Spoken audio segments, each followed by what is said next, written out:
जय हिंद दोस्तों, मेरा नाम है शिवम सारस्वत और मैं हूं डिफेंस एग्जाम मास्टर। आज इस सेशन में मैं आपसे बात करने वाला हूं इंडियन आर्मी के बारे में, यानी कि भारतीय सेना के बारे में।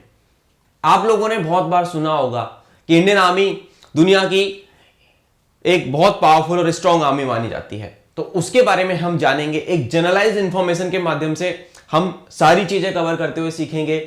ये एग्जाम में भी पूछा जाता है और एक भारत का नागरिक होने के नाते भी आपको ये सारी चीजें पता होनी चाहिए। अगर आप क्यूरियस हैं आर्म फोर्सेस के बारे में जानने के लिए तो डिफेंस एग्जाम मास्टर को लाइक, शेयर एंड सब्सक्राइब कर लेना, बेल आइकन दबा लेना, क्योंकि मेरी वीडियोस आती हैं और मेरा एक पॉडकास्ट भी आता है हमारे एक्स ऑफिसर्स के साथ, जहां से आप उनकी ब्रेवरी स्टोरीज को सुन सकते हो। तो आगे चलता हूं इसी क्रम में दोस्तों, आपको दिख रहा होगा भारतीय सेना, और ये हमारा भारतीय सेना का लोगो, दो crossed swords and then Ashoka emblem you can see. जैसा कि आप देख सकते हो ये हमारी भारतीय सेना का चिन्ह है।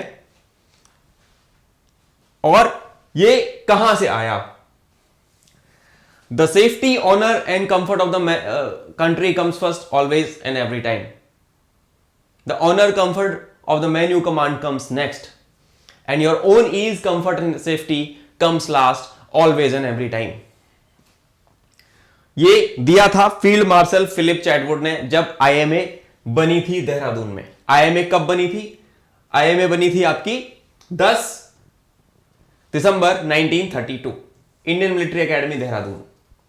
उनके इनॉग्रेशन के दौरान ये वहां पे चैटवुड बिल्डिंग भी है और बहुत एक हिस्टोरिकल बिल्डिंग माना जाता है। जो भी बच्चे डिफेंस एस्पिरेंट्स हैं, चैटवुड का फोटो उनका मोस्टली वॉलपेपर बना हुआ होता है।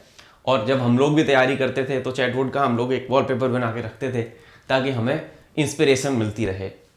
तो वो चैटवुड कौन थे? वो थे आपके फील्ड मार्शल फिलिप चैटवुड, और उनका एक चैटवुड क्रेडो था।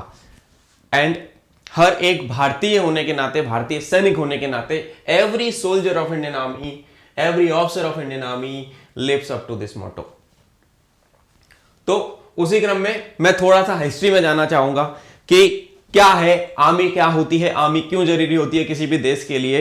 उसी क्रम में अगर मैं आपको बताना चाहूं तो इंडियन आर्म फोर्सेस जो हैं भारत को एक्सटर्नल एग्रेशन से सुरक्षा प्रदान करने में मदद करती है। सदियों से परंपरा चली आ रही है कि अगर हम उसको हिस्ट्री में ले जाके बात करें कि जो नेशनल सिक्योरिटी है कंट्री की, वो इंपीरियल ब्रिटिश आर्मी के टाइम पे इसकी हिस्ट्री जाती है। जहां पे पुराने जमाने की अगर मैं बात करूं 10,000 साल पहले, तो हर सोसाइटी का नीड होता है कि उसको सिक्योरिटी और प्रोवाइड कराई जाए। तो आर्मी वो आपको करते देती है। इंटरनल, एक्सटर्नल, इंटरनल थ्रेट्स के अगेंस्ट आपको सुरक्षा प्रदान करना आर्मी का काम है। अगर मैं हिस्ट्री की बात करता हूं दोस्तों, तो पुराने जमाने में जो जंग लड़ी जाती थी वो ट्राइबल लीडर्स के द्वारा लड़ी जाती थी। जैसे जैसे समय बढ़ता चला गया तो किंगडम्स आए। किंगडम्स में बड़ी बड़ी आर्मी हुई, उनमें कैवलरी होती थी, आर्कर्स होते थे यानी तीरंदाज होते थे, एलिफेंट्स की फौज होती थी, इन्फेंट्री होती थी, फुट सोल्जर्स जिसको बोलते हैं। और आर्मी ऑफ चंद्रगुप्त मौर्य जो थी उसमें अगर मैं बात करूं लगभग 60,000 फुट सोल्जर, 30,000 कैवलरी, 9,000 हाथी और 8,000 चैरियट्स थे। बाबर ने पहली बार गन पाउडर का यूज किया था फर्स्ट टाइम इन इंडिया, और उसने मुगल रूल की स्थापना भारत में करी थी। तो ये कुछ इतिहास रहा है कि कैसे आर्मीज होती थी, और इंडियन आर्मी का जो जो इतिहास है वो काफी पुराना है। उसके बारे में हम सब चीजें आज जानने वाले हैं। तो अगर मैं हिस्ट्री ऑफ इंडियन आर्मी के बारे में यहां पे बात करूं, हिस्ट्री ऑफ इंडियन आर्मी, उसके पहले मैं बताना चाहूंगा कि मोटो क्या है हमारी भारतीय सेना का। Service before self. Service before self, ये हमारी भारतीय सेना का मोटो है दोस्तों। हिस्ट्री के बारे में अगर मैं बात करूं तो इसकी जो हिस्ट्री जाती है वो लगभग 16वीं शताब्दी में जाती है, जब यूरोपियंस जो कि फ्रेंच, डच और पुर्तगालियों की तरह इंडिया में आए थे एज ब्रोकर्स। वो पहले यहां पे व्यापार करने आए थे, बाद में जाके एम्पायर इन्होंने खड़ा कर लिया। तो मेजर जनरल स्टिंगर लॉरेंस थे। कौन थे? Major general Stringer Lawrence. उन्होंने क्या किया था, मद्रास आर्मी जो होती थी उसको बेसिकली रीऑर्गेनाइज किया था। उनको बोला जाता है क्या? Father of Indian army. Major general Stringer Lawrence को फादर ऑफ इंडियन आर्मी बोला जाता है। 1748 में उन्हें फर्स्ट कमांडर इन चीफ बनाया गया ईस्ट इंडिया कंपनी की फील्ड फोर्सेस का, और उनका जो हेडक्वार्टर है वो बनाया गया सेंट डेविड मद्रास में, फोर्ट सेंट डेविड मद्रास में बनाया गया। अब पहली लड़ाई हुई 1757 में बैटल ऑफ प्लासी की दोस्तों। तो बैटल ऑफ प्लासी में क्या हुआ, पहली regular Indian infantry battalion, infantry यानी कि आपका फुट सोल्जर, इन्फेंट्री यानी कि आपका फुट सोल्जर, वो रेस की गई। अब उसमें क्या होता था, एस्टेब्लिशमेंट होता था, उसमें एक ब्रिटिश कैप्टन होता था, 2 लेफ्टिनेंट होते थे, कुछ ब्रिटिश सार्जेंट्स होते थे और 42 एनसीओज होते थे और 820 इंडियन रैंक्स एंड फाइल होते थे, उनके नीचे के सोल्जर्स होते थे। अब जब 1857 की क्रांति हुई तो इंडियन सोल्जर्स, कंपनी के जो इंडियन सोल्जर्स थे ना, उन्हीं ने रिवोल्ट में ब्रिटिशर्स के खिलाफ वो खड़े हो गए जब 1857 की क्रांति चल रही थी। तो आर्मी को फिर से रीऑर्गेनाइज कर दिया गया on the recommendation of peel commission. कौन सा कमीशन था ये, पील कमीशन के हिसाब से आर्मी को फिर से रीऑर्गेनाइज किया गया। 1895 में द प्रेसिडेंसी आर्मीज को त्याग दिया गया और प्रोसेस कमेंस किया गया कि डिवाइड कर दिया जाएगा आर्मी को 4 हिस्सों में, पंजाब 4 कमांड्स में बेसिकली डिवाइड कर दिया जाएगा, पंजाब, बंगाल, मद्रास एंड बॉम्बे, इन 4 कमांड्स में बांट दिया गया। लगभग 1.5 मिलियन जो सोल्जर्स थे दोस्तों इंडियन ओरिजिन के, उन्होंने भाग लिया वर्ल्ड वॉर 1 में ब्रिटिश सरकार के बिहाफ पे, क्योंकि ब्रिटिश रूल था इंडिया में उस वक्त। तो जो और हमारे बहादुर सिपाहियों ने लगभग 11 Victoria cross, 5 military cross, 973 Indian order of merit and 3130 Indian distinguished service medals उन्होंने फर्स्ट वर्ल्ड वॉर में जीते। जून 1918 में क्या हुआ कि जो ब्रिटिश गवर्नमेंट थी उन्होंने गाइडलाइंस जारी की कि सिलेक्शन ऑफ इंडियन कैडेट्स होना चाहिए for passage into royal military college Sandhurst. उनकी ट्रेनिंग एकेडमी थी रॉयल मिलिट्री कॉलेज सैंडहर्स्ट, उसमें इंडियंस का उन्होंने एडमिशन चालू कर दिया। तो field marshal Cariappa, a renowned individual from the first clump of Indian NCO. तो फील्ड मार्शल करियप्पा जो बाद में जाके भारतीय सेना के पहले कमांडर इन चीफ बने, वो पहले इंसान थे जिनको ये एंट्री मिली। और वो किसका हिस्सा थे, वो एनसीओज का हिस्सा थे जो पुरानी ब्रिटिश आर्मी में थे। तो Indian military academy Dehradun IMA, जिसको हम जानते हैं 1932 में बना, और after suggestion by a military committee setup under the chairmanship of field marshal Philip Chetwode, और चैटवुड बिल्डिंग वहां पे बनी, फिर चैटवुड क्रेडो आया, इस तरीके से आगे की कहानी चालू हुई। तो इंडियन आर्म फोर्सेस ने, इंडियन फोर्सेस जो थी हमारी जब ब्रिटिश रूल था, उन्होंने वर्ल्ड वॉर 2 जब 1939 से 1945 वर्ल्ड वॉर 2 हुआ था उसमें भी पार्टिसिपेट बच्चों किया। अब क्या हुआ, इंडिपेंडेंस के टाइम पे इंडियन आर्मी के पास लगभग 28 आर्टिलरी रेजिमेंट्स थी, और जब देश आजाद हुआ तो 18.5 को दे दिया गया इंडिया को, बाकी की बची हुई पाकिस्तान के पास चली जाती हैं। आर्मी डे हम मनाते हैं 15 जनवरी को हर साल। अब ये क्यों मनाया जाता है 15 जनवरी को, क्योंकि इस आज ही 15 जनवरी को 1949 में 15 जनवरी 1949 को फील्ड मार्शल करियप्पा, यानी उस जमाने में वो क्या थे, लेफ्टिनेंट जनरल थे, उनको इंडियन आर्मी का, केएम करियप्पा को पहला इंडियन कमांडर इन चीफ बना दिया गया इंडियन आर्मी का। इस वजह से हम आर्मी डे मनाते हैं। ओके, जनरल सर फ्रांसिस बचर जो लास्ट ब्रिटिश कमांडर थे, किसके, इंडियन आर्मी के। पहले जो कमांड होती थी वो ब्रिटिश कमांडर्स के पास होती थी। लेफ्टिनेंट जनरल केएम करियप्पा जो बाद में जाके फील्ड मार्शल भी बने, उनको पहली अधिकारी बनाया गया कि इंडियन आर्मी की कमांड उनको सौंप दी गई, है ना। इस तरीके से लेफ्टिनेंट जनरल केएम करियप्पा के पास कमांड आई। अब इंडिपेंडेंस के बाद इंडियन आर्मी ने बहुत सारी जंग लड़ी और उनमें बहुत ज्यादा उपलब्धियां हासिल की, और हर जंग हमने जो भी लड़ी है हम जीते हैं।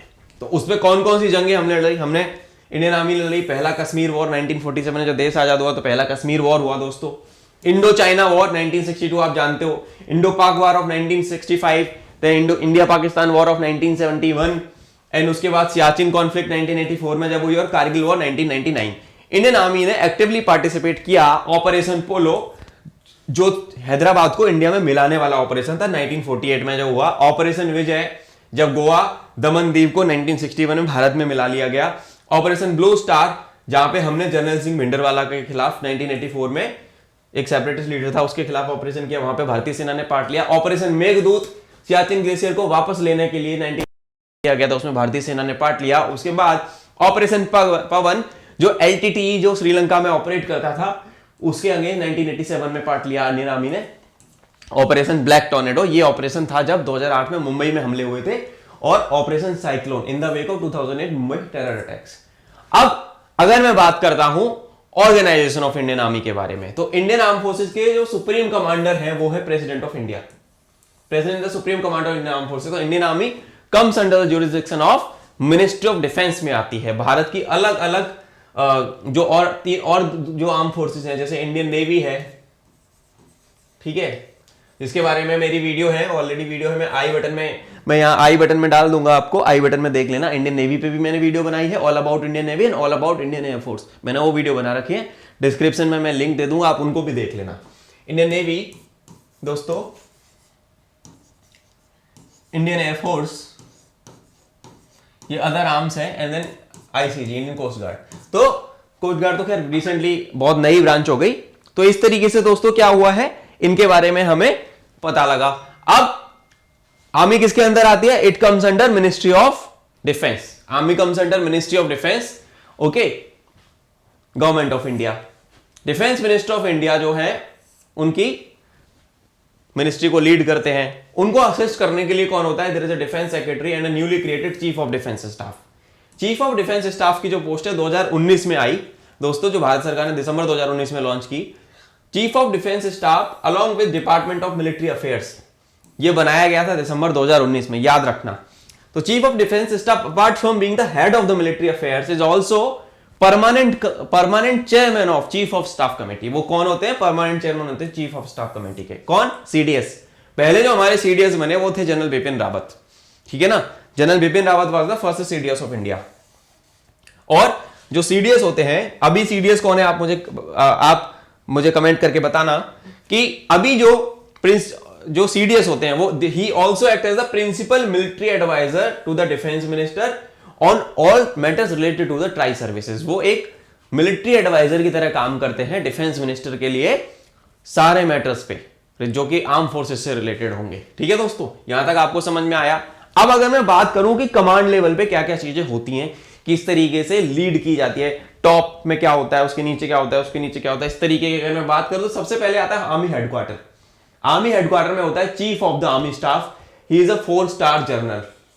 उनकी रैंक होती है जनरल। वो एक 4 स्टार रैंक अधिकारी होते हैं और वो पूरी आर्मी के कमांडर होते हैं। उनको बोला था चीफ ऑफ क्या? Army staff. फिर उनके अंडर में आती है 6 ऑपरेशनल कमांड। क्या आती है दोस्तों? 6 ऑपरेशनल कमांड और एक आर्मी की ट्रेनिंग कमांड। ओके, 6 ऑपरेशनल और एक ट्रेनिंग कमांड। ट्रेनिंग कमांड के बारे में अगर मैं बात करता हूं, उसको कमांड किया था commanded bye general officer commanding in chief, army commander. उनकी रैंक होती है 3 star. He is a rank of lieutenant general. उनकी रैंक होती है दोस्तों लेफ्टिनेंट जनरल। क्या रैंक है? लेफ्टिनेंट जनरल की रैंक होती है।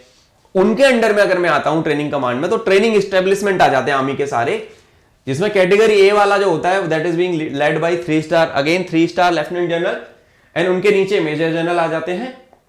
Category B commanded by major general, and then उनके नीचे आपके ब्रिगेडियर आ जाते हैं। ये तो ट्रेनिंग वाला पंगा सिस्टम हो गया, फंडामेंटल बाइफर्केशन हो गया। अगर मैं बात करता हूं ऑपरेशनल कमांड, जो कि हमारी कितनी है दोस्तों? 6 हैं। तो ऑपरेशनल कमांड जो 6 कमांड में आगे जाके इसके बारे में और डिटेल में बात करूंगा।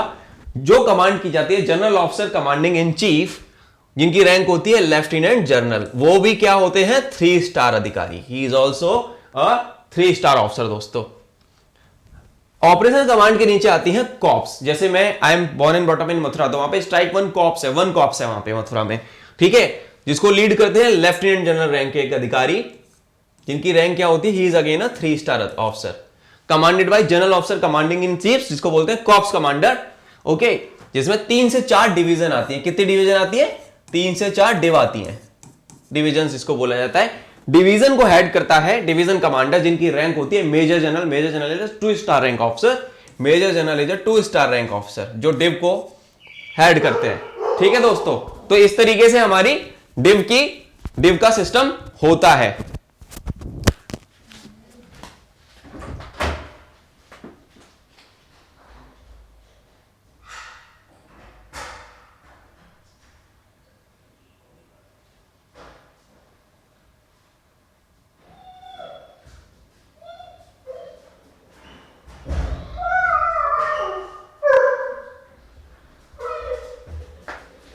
तो यहां तक हमने जाना कि हमने बात करी दोस्तों डिवीजन लेवल पे।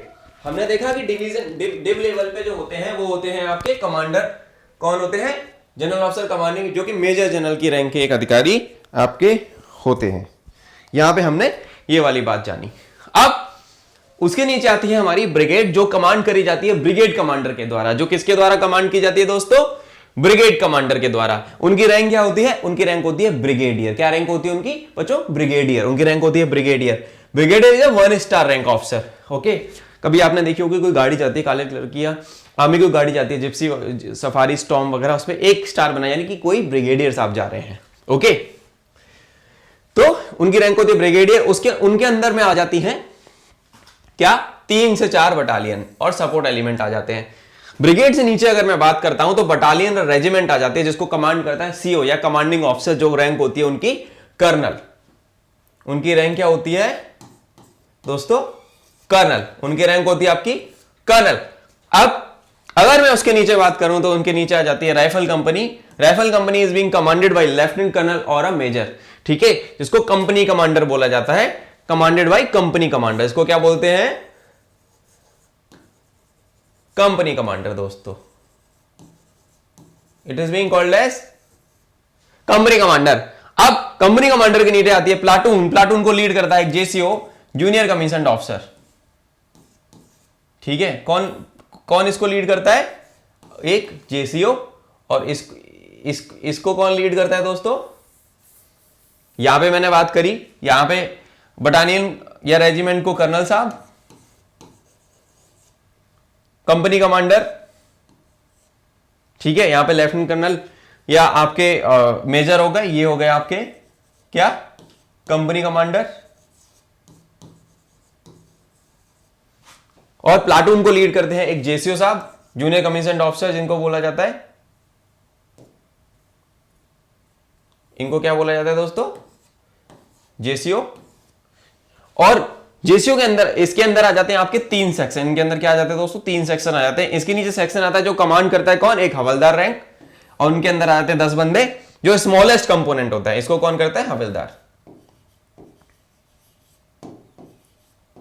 ठीक है, इस तरीके से कुछ फॉर्मेशन चलती है। अब जो हेडक्वार्टर इंडियन आर्मी का वो है आपका नई दिल्ली में, न्यू दिल्ली में है। ओके, और chief of the army star is a 4 star rank officer. मैंने अभी बताया था, मैं वापस एक बार बताता हूं, ही is a 4 star rank officer, जिनकी रैंक क्या होती है? जनरल। ठीक है, ये आप लोग याद रखना। अब अगर मैं आगे चलूं दोस्तों थोड़ा सा, तो कमांड्स के बारे में बात करते हैं। इंडियन आर्मी की कमांड्स कौन कौन सी हैं? तो there are 6 commands. Okay, there are 6 operational commands and 1 training command. तो टोटल कितनी हो गई हमारी? 7।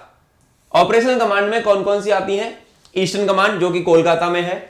वेस्टर्न कमांड, जो कि आपकी चंडीमंदिर में है। नॉर्दर्न कमांड उधमपुर में है। सदर्न कमांड आपकी पुणे में है। साउथ वेस्टर्न कमांड जयपुर में है आपकी, जिसको कि बोला जाता है सप्त शक्ति कमांड। इस वाली कमांड को सप्त शक्ति कमांड भी बोला जाता है, याद रखना। सप्त शक्ति कमांड इसको बोला जाता है। सेंट्रल कमांड आपकी लखनऊ में है और ट्रेनिंग कमांड आपकी शिमला में है दोस्तों। तो ये आपकी कमांड्स हो गई। ओके, आगे अगर मैं चलूं इसी क्रम में, तो देखो अब मैं बात करूंगा arms and services of Indian army. Indian army में कुछ आर्म्स होती है, इंडियन आर्मी में कुछ सर्विसेज भी होती हैं। आर्म्स कौन सी है, सर्विसेज कौन सी है? इंडियन आर्मी में बहुत सारी आर्म्स होती हैं, बहुत सारी सर्विसेज होती हैं।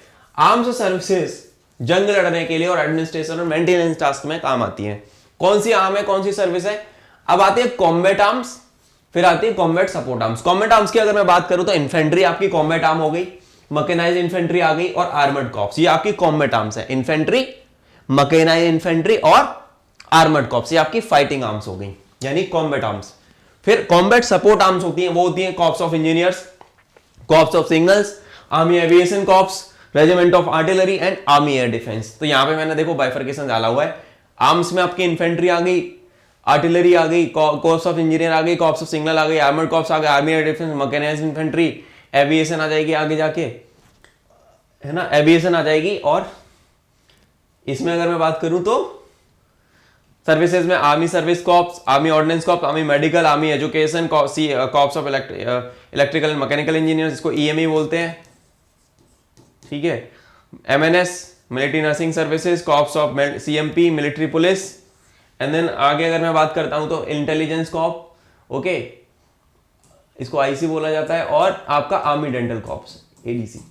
तो ये सारी आपकी इस तरीके से हो गई। अब मैं बात करूंगा आपसे अलग अलग उनके बारे में। इन्फेंट्री के बारे में जानते हैं, तो भाई साहब कौन नहीं जानता infantry? Every one who wants to join army, every boy, every youngster who wants to join army, सबको जाना है इन्फेंट्री। सर मैं पैरा ज्वाइन करूंगा, इन्फेंट्री में जाऊंगा, सर मैं ये रेजिमेंट में जाऊंगा, इस यूनिट में जाना है। क्वीन ऑफ बैटल बोला जाता है इन्फेंट्री को। इन्फेंट्री यानी कि foot soldier. Queen of battle इसीलिए नहीं बोला जाता, इट्स अ फुट सोल्जर। जब मुकाबला होगा तो यही सैनिक आपको सामने खड़ा मिलेगा, फुट सोल्जर। ठीक है, जब इतनी ज्यादा टेक्नोलॉजी चेंज हो गई है, इतनी ज्यादा टेक्नोलॉजी आगे बढ़ चुकी है, उसके बावजूद भी फुट सोल्जर का महत्व तो आज भी उतना ही बरकरार है। वही लोग हैं जो फ्रंट में है और वही हैं जो जंग में जाते हैं एंड में। सबसे पहले भी वही रहते हैं, सबसे आखिरी में भी वही रहते हैं। ठीक है, तो अगर मैं बात करूं फील्ड मार्शल मॉन्टगोमेरी का, जो कि उन्होंने इन्फेंट्री बटालियन के बारे में बोला कि infantry is being referred as the queen of battle. Infantry को बोला जाता है क्वीन ऑफ बैटल। उन्होंने एक बहुत प्यारा सा ब्यूटीफुल सा स्टेटमेंट दिया था, the least spectacular of all arms but without which you can not do nothing, nothing at all. That is why it is being called as queen of battle. दोस्तों जैसा कि मैंने बताया कि इन्फेंट्री जो होती है लार्जेस्ट और सबसे पोटेंट कॉम्बैट आर्म है इंडियन आर्मी की। जंग लड़ने के अलावा इन्फेंट्री और क्या क्या चीजें करती है? सिविक एक्शंस भी लेती है। अगर कोई नेचुरल कैलामिटी आ जाती है, अर्थक्वेक आ गया, फ्लड आ गया, कुछ भी आ गया, अवलांच आ गया, ट्रेन एक्सीडेंट हो गया, तो इन्फेंट्री को मूव इन कर दिया जाता है और आर्मी वहां पे पहुंच जाती है। Last resort of the government, जब सारे ऑर्गेनाइजेशंस फेल हो जाएंगे, when every other organization in the country fails, then Indian Army comes in. Then there is an organization that has never failed the nation, the Indian Army. Army का commercial कभी आपने देखा होगा ना, the Indian Army live a life less ordinary. Okay, so this is what the organization is all about. The last resort of the nation when everything else fails. This is the only organization that keeps the nation going, that keeps the nation strong. Okay, तो जंग लड़ने के अलावा natural calamity, earthquake, flood, avalanche, train accident, remote areas में आपको welfare projects करने हैं, local residents का डेवलपमेंट में हेल्प में, तो आर्मी आएगी। इन्फेंट्री रेजिमेंट्स के बारे में अगर मैं बात करूं आर्मी की, तो Madras regiment, Rajputana rifles, Rajput, Bihar, Dogra, Sikh, Jat. Okay दोस्तों, इसके अलावा आपकी grenadiers, Punjab regiment, Garhwal rifles, Kumaon regiment, Assam regiment, Mahar, Jammu, जैकरिफ, नागा रेजिमेंट एटसेट्रा। ये आपकी इन्फेंट्री की आपकी बटालियंस है। अब आता है रेजिमेंट ऑफ आर्टिलरी के बारे में। सर्वदा इज्जतो इकबाल, सर्वदा इज्जतो इकबाल आर्टिलरी का क्या है? मोटो है, everywhere with honour and glory. Regiment of artillery बनी थी 28 सितंबर 1827 को। ओके, जब बॉम्बे आर्टिलरी को स्थापित किया गया था। किसको बनाया गया था? बॉम्बे आर्टिलरी को स्थापित किया गया था। 28 सितंबर को मनाया जाता है गनर्स डे। 28 सितंबर इज बीइंग सेलिब्रेटेड एज दोस्तों गनर्स डे। आपने कभी यहां पे किसी भी ऑफिसर के अगर यहां पे जवान के यहां पे लिखा है ना वो एक मिसाइल से हो, तो गनर है वो, he is a gunner, he is from artillery.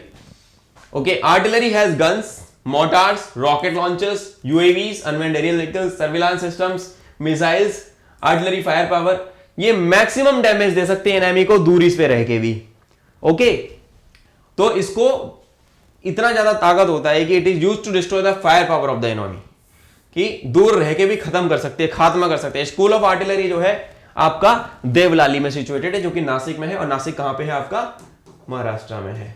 ठीक है दोस्तों, तो ये हो गई आपकी आर्टिलरी के बारे में बात। अगर मैं बात करता हूं आगे की चीजों के बारे में, अब आता है आर्मर्ड कॉर्प्स। टैंकों का नाम सुना होगा, अर्जुन, T90, भीष्म, MBT-72 है ना। इस तरीके से ये सारे टैंक्स के बारे में। आर्मर डे, 1 मई को हम आर्मर डे मनाते हैं।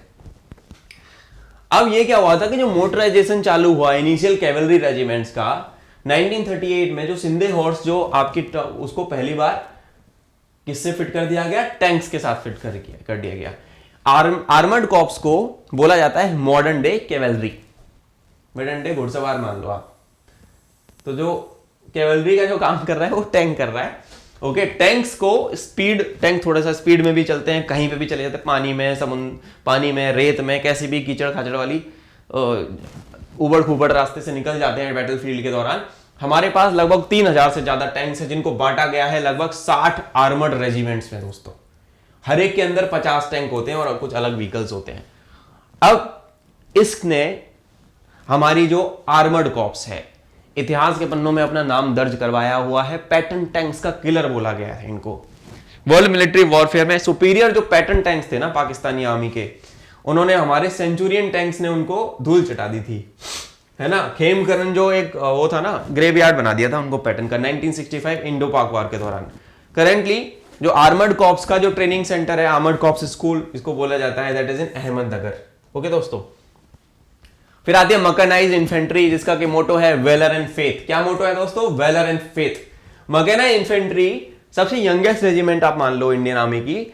ये किस लिए बनाई गई थी कि इंडो पाक वॉर में क्या हुआ था कि वो इन्फेंट्री है उसको मूवेबिलिटी ज्यादा जल्दी से वो स्विफ्ट एक्शन कर सके, इसके लिए बनाई गई ताकि मोबिलिटी को फास्ट किया जा सके, इसलिए इसका जन्म हुआ। और ये ब्रेन जेल था जनरल के सुंदर जी का, जो उस टाइम पे कमांडर हुआ करते थे। तो मैकेनाइज्ड इन्फेंट्री रेज हुई थी 2 अप्रैल 1979 को दोस्तों, और बिगिन हुई थी armoured personal carriers topaz squad and BTR 60, है ना। और जो मैकेनाइज्ड इन्फेंट्री रेजिमेंटल सेंटर जो है वो है आपका अहमदनगर में अगेन।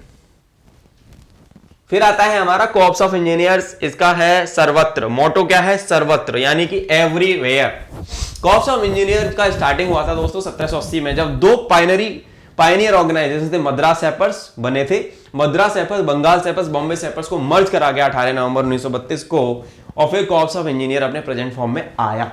उसके बाद क्या हुआ, ये क्या करते हैं, ये लोग ब्रिजेस बनाते हैं, ये लोग आपके डैम्स बनाते हैं, ब्रिज है ना, ब्रिजेस बनाते हैं, ट्रैक्स बनाते हैं, हेलीपैड बनाते हैं, ताकि मोबिलिटी बढ़ाई जा सके आर्मी की। माइन लेइंग ऑपरेशंस भी करते हैं, ब्रिजेस को उड़ाने का भी काम करते हैं, दुश्मन के ब्रिजेस को उड़ा दिया, ठीक है। अब college of military engineering CME is situated in Pune, जो कि ट्रेनिंग प्रोवाइड कराता है और एक प्रीमियर इंस्टीट्यूशन है कॉर्प्स ऑफ इंजीनियर्स का, ठीक है। ये लोग सिविल इंजीनियरिंग में डिग्री प्रोवाइड कराते हैं। ओके, अब कॉर्प्स ऑफ सिग्नल आ गया, तीव्र चौकस, स्विफ्ट एंड अलर्ट। मेरा एक पॉडकास्ट है मेजर प्रीति मैम के साथ, she is from corps of signals and there is another officer, okay, उनके साथ भी मेरा पॉडकास्ट आता है, आप उसको जरूर देखना। प्लेलिस्ट में जाना, टॉक विद लीजेंड्स करके एक प्लेलिस्ट मैंने बनाई रखी है, इसमें मेजर प्रीति शेरावत मैम का, आप चैनल पे भी जाओगे तो पहला पॉडकास्ट आपको मिल जाएगा, देखना जरूर कि उसमें हमने बात करी कि कोर ऑफ सिग्नल्स क्या करती है। तो तीव्र चौकस, स्विफ्ट एंड अलर्ट बनी थी 15 फरवरी 1911 को दोस्तों, under lieutenant colonel S H. Powell. ये क्या करती है? मिलिट्री कम्युनिकेशन एस्टेब्लिश करती है, battlefield communication, information systems essential for all operations. आज के इंटरकनेक्टेड वर्ल्ड ऑफ आईटी में जो कोर ऑफ सिग्नल्स का रोल है वो बहुत ज्यादा अहम है आपका, ठीक है। Weapon control, weapon management systems, ये सब कैसे कंट्रोल होता है? अगर यहाँ पे कोर्स ऑफ सिग्नल नहीं हो ना तो हम कुछ भी कम्युनिकेशन कर ही नहीं पाएंगे, और they are using advance technology there, okay. College of military college of telecommunication, MCT जिसको बोला जाता है, it is in Mhow is in MP, है ना। So it is a debut preparing foundation for the corps of signal. अब यहाँ पे आपको अगर किसी को एमसीटी में जाना है तो 10+2 टीएस एंट्री के माध्यम से आप ज्वाइन कर सकते हो, ओके। और अगर आप बीटेक वाले हो तो ऑलरेडी आप टीजीसी और एसएससी टेक एंट्री के माध्यम से आर्मी में कॉर्प्स ऑफ सिग्नल ज्वाइन कर सकते हो। फिर आते हैं आर्मी एविएशन, सुवेग व सुदृढ़, swift and sure. Many of you people might want to join Indian air force but couldn't join, तो आपके पास एक और ऑप्शन होता है, आप आर्मी एविएशन ज्वाइन कर सकते हो। You can fly helicopters, Chetak, cheetah, okay, and LH. Now army aviation corps एक नई आर्म है इंडियन आर्मी की, जो बनी थी लगभग 1 नवंबर 1986 को। अटैक हेलीकॉप्टर जैसे MI-25, 35, HL रुद्रा, ये इनके ऑपरेशनल कंट्रोल के अंदर आते हैं इंडियन आर्मी के। हेलीकॉप्टर जैसे HL चेतक हो गया, चीता हो गया, HL ध्रुव हो गया, ये लॉजिस्टिकल हेल्प और रिमोट और डिस्टेंस जोन्स में ये प्रोवाइड कराते हैं। Army aviation combat search and rescue, इसको CSAR बोला जाता है। आर्टिलरी लिफ्ट करते हैं, कॉम्बैट ट्रांसपोर्टेशन हो गया, लॉजिस्टिक रिलीफ हो गया आपका। इसके साथ साथ अगर मैं बात करूं कि मेडवैक, है ना, medical evacuation in war time and during natural disasters भी करा जाता है, तो ये काम आर्मी एविएशन करता है। Combat army aviation school is basically set up in Nasik में है, इसको बोला जाता है कैट्स, ओके। फिर आता है दोस्तों AAD, army air defence. Motto है आकाशे शत्रुंजाही, kill the enemy in the sky. Corps of army air defence, ये रिस्पॉन्सिबल है किस चीज के लिए भाई और बहनों? This is basically responsible for protection of Indian air space, enemy aircraft से भारतीय स्पेस की रक्षा करना, मिसाइल्स, स्पेशली 5000 फीट से नीचे की बात कर रहा हूं मैं, ठीक है। जब भी एयर अटैक का थ्रेट होगा, जैसे हमने देखा जापानीज फोर्सेस ने सेकेंड वर्ल्ड वॉर में क्या किया, कामिकाजे अटैक कर दिया पर्ल हार्बर पे, जहाज लेके ठोक डाले। किस पे खड़े हुए, पर्ल हार्बर पे नेवी का उनका बेस था, यूएस नेवी का, वहां पे उन्होंने कामिकाजे अटैक किया, उनके शिप्स डिस्ट्रॉय कर दिए, बहुत सारे शिप्स को खड़े खड़े तबाह कर दिया था।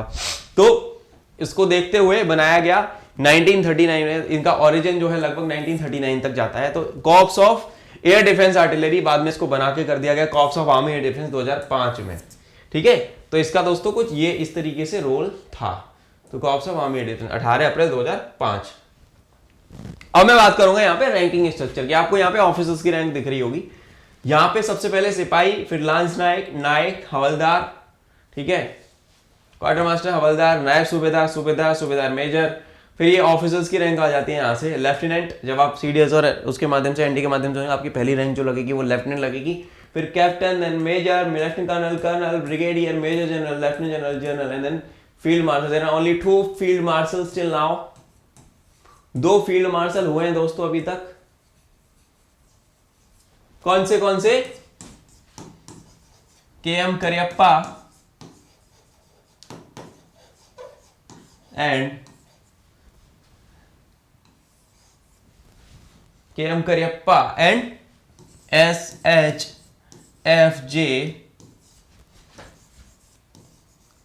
मानेकशॉ, ठीक है दोस्तों। He was the commander of army during 1971 war, Bangladesh liberation war, ठीक है। तो ये 2 ही फील्ड मार्शल हुए हैं भारतीय सेना के अंदर अभी तक, इनके बारे में आपको पता होना चाहिए, ठीक है दोस्तों।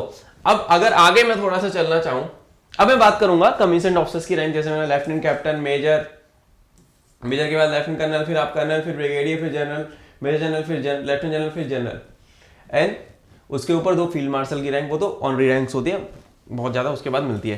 पहले एक सेकंड लेफ्टिनेंट की रैंक होती थी, जो कि 2006 में एक अजय विक्रम सिंह कैडर रिव्यू आया था, उसमें उस रैंक को एबोलिश कर दिया गया, ठीक है। इंडियन आर्मी डे हम मनाते हैं दोस्तों 15 जनवरी को, क्योंकि 15 जनवरी 1919 को लेफ्टिनेंट जनरल के.एम. करियप्पा पहले इंडियन कमांडर इन चीफ बने थे भारतीय सेना के, इस वजह से हम इसको सेलिब्रेट करते हैं। उनको कमांड किसने दी थी? फ्रांसिस बचर ने, जो कि last British commander in chief थे इंडिया में आर्मी के, ओके। अब जेसीओस की रैंक के बारे में बात करूं तो जेसीओस होते हैं आपके नायब सूबेदार, सूबेदार, सूबेदार मेजर। सिपाहियों की बात करो तो सिपाही, फिर लांस नायक, फिर नायक, फिर हवलदार, ओके। इस तरीके से आप जाते हो। वेपन्स में आर्मी एविएशन में अगर मैं बात करूं तो कौन कौन से हेलीकॉप्टर्स हैं? एचएल ध्रुव, एचएल चेतक, एचएल चीता, HL light combat helicopter, HL LCH, okay, HL LCH. अच्छा, एलसीएच का एक नाम और है,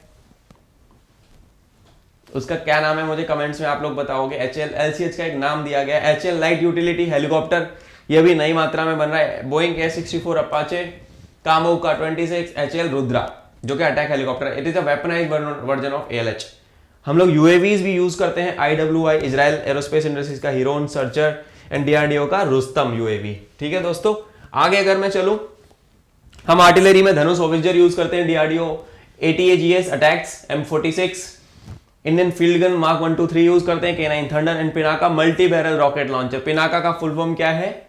मल्टी बैरल। बहुत बार ये पेपर में क्वेश्चन बार बार घुमा घुमा के पूछा गया है, what is Pinaka? Pinaka is multi barrel rocket launcher, ठीक है दोस्तों। तो याद रखना सारे बच्चे, मल्टी बैरल रॉकेट लॉन्चर है।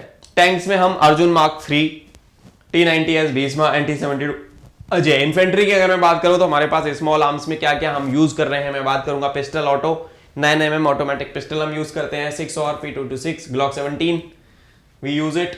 Apart from that assault rifles में हमारे पास इंसास है, Indian small arm system. INSAS का फुल फॉर्म क्या है? इंडियन स्मॉल आर्म्स सिस्टम, ठीक है दोस्तों।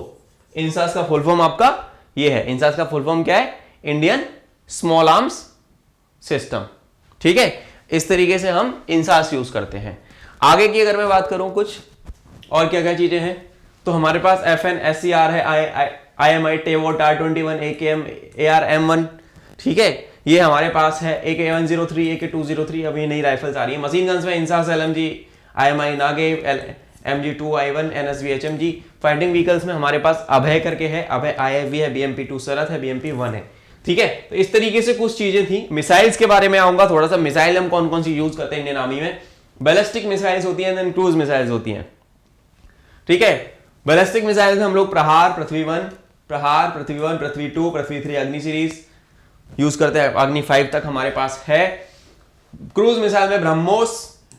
अब इसमें डिफरेंस क्या है? ब्रह्मोस देखो, ब्रह्मोस या सिंपल सी बात है, ब्रह्मोस हो जाए सुपरसोनिक क्रूज मिसाइल। मैं बार बार इस चीज को बताता हूं, सुपरसोनिक जो साउंड की स्पीड से भी बहुत तेज है, सुपरसोनिक क्रूज मिसाइल है।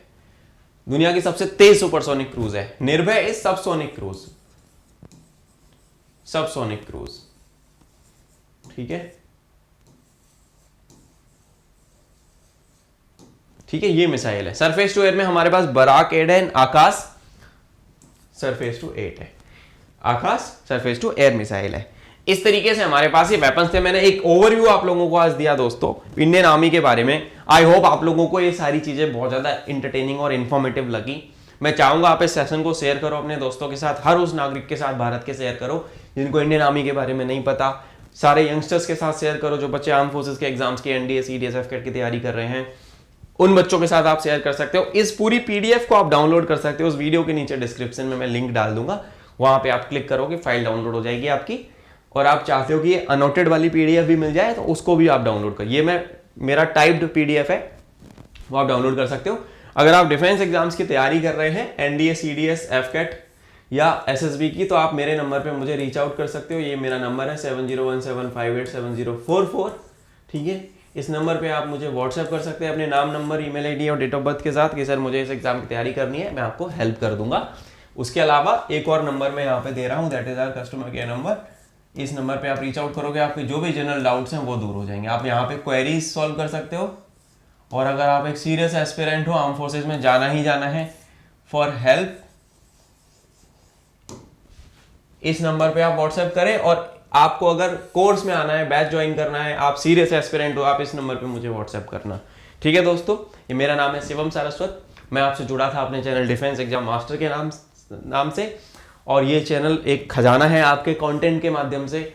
आप बहुत सारे एग्जाम्स को क्रैक कर सकते हो। मेरी पूरी डिफेंस एग्जाम स्पेसिफिक सीरीज आती है, NDA, CDS, FCAT की अलग अलग प्लेलिस्ट है, मेरा पॉडकास्ट भी आता है। आर्मी के बारे में मैंने वीडियो बनाई, नेवी की पहले बना चुका हूँ, एयरफोर्स की भी बना चुका हूँ। पूरी महीने की करंट अफेयर्स की वीडियोस आती हैं, पूरी साल की कंप्लीटेड डाइजेस्ट आता है पूरा। आप उन सबको देखना, बताना मुझे, लाइक कर लेना सेशन को, शेयर कर देना, कमेंट करके बताना। और तुम्हें किस चीज़ पे वीडियो चाहिए, मैं वीडियो बना के आप लोगों के सामने वापस से हाजिर होऊंगा। जय हिंद, मिलता हूं मैं आपसे अगली क्लास में।